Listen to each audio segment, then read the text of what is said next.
Coreentje Phipps-Benjamin is daughter of the Federation of St. Kitts and Nevis, is a daughter rather of the Federation of St. Kitts and Nevis, who highly values family and country.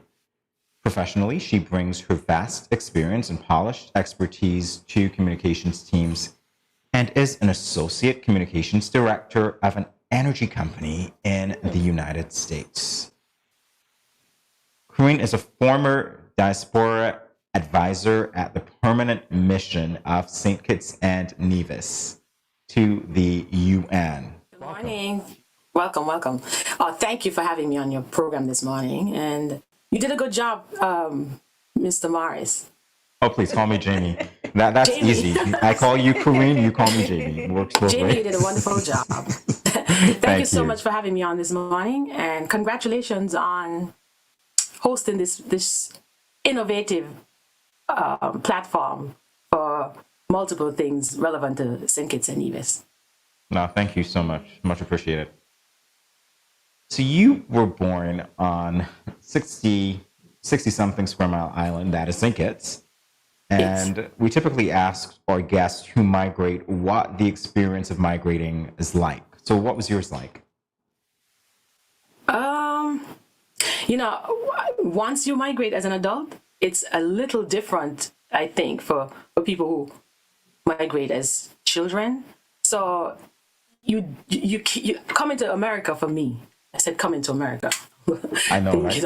Oh, ironic. Coming to America basically was, you don't necessarily separate yourself from, your birth home. You take with you those principles and the foundation that you built your life on in America. So I really came for education, and after education I stayed, and you build your life. But always keeping close to my heart, near and dear, St. Kitts and Nevis. So you just never lose sight of what your foundation is. Transitioning to America for me has been one of the easiest things, because you never ever separate yourself from that space from which you began.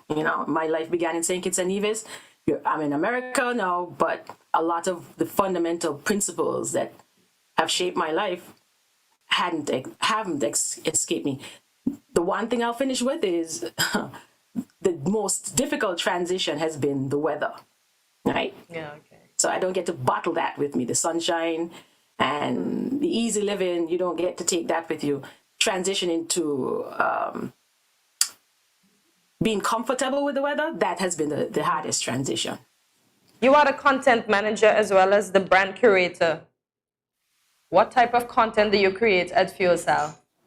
Again, any concept that my leadership team wants to put in this social media space, or in terms of our relationships, a lot of our partners, content really is how you project or offer, position your offerings.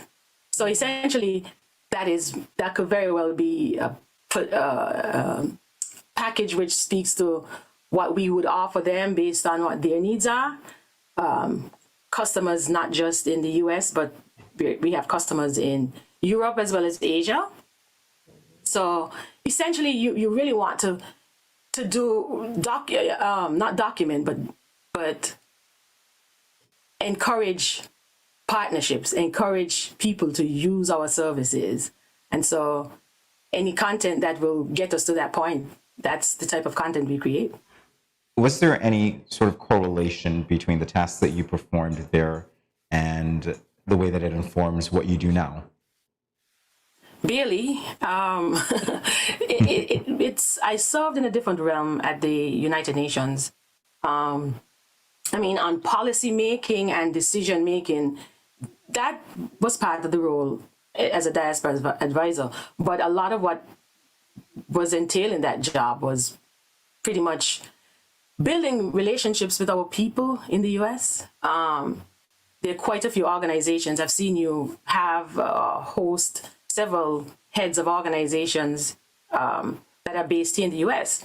And basically, the objective was to bring those ideas together, get a sense of where our expertise, our experts are, and how we could utilize the experiences that they have to benefit St. Kitts and Nevis. So as a diaspora advisor, you pretty much want to be able to ensure that the ambassador is aware of who does what type of offerings or what type of services these organizations can provide, and how do you tap these organizations. There are quite a few organizations in especially in the Northeast, in the US as a whole, but definitely in the Northeast, active organizations at that. And so even though these organizations were in place long before I held that position, I think a lot of it during the tenure, 4 or 5 years, was to do better in terms of our outreach. I think there was an area of opportunity for us there to reach out more to nationals, and not just reach out, but get a sense of how they could fit into the entire impact initiatives.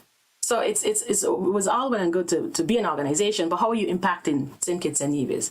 You know, how many people know about what you do? So the efforts, I think, where my role was focused was to bring these organizations together and drive impact. And that was a very exciting opportunity, I might add.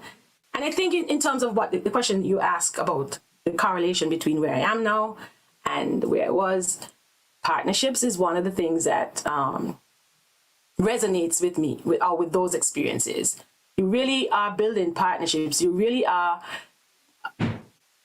positioning yourself to encourage people to trust you and trust your abilities and trust the ideas and where you want to take those ideas.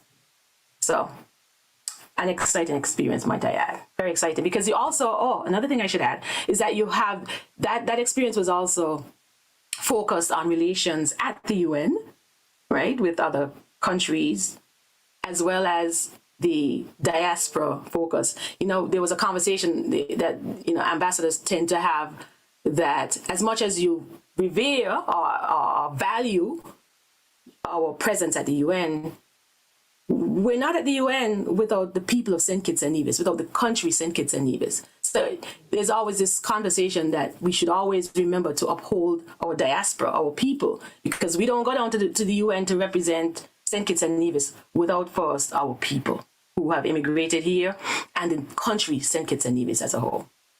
So, Ms. Benjamin, we understand that you've always been an athlete.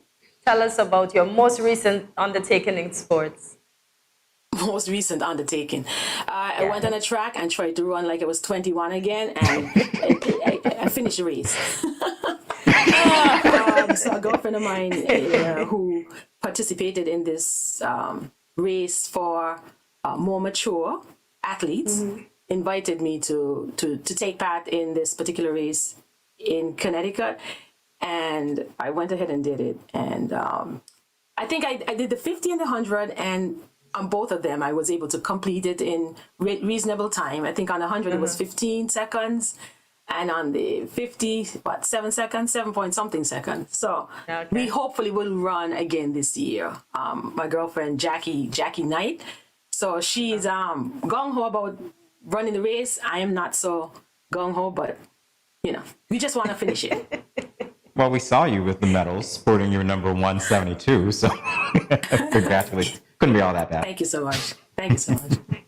All right, so changing gears a bit, we're going to take the conversation to Green Valley Global, where we understand that you are the PRO for that organization. What can you tell us about that?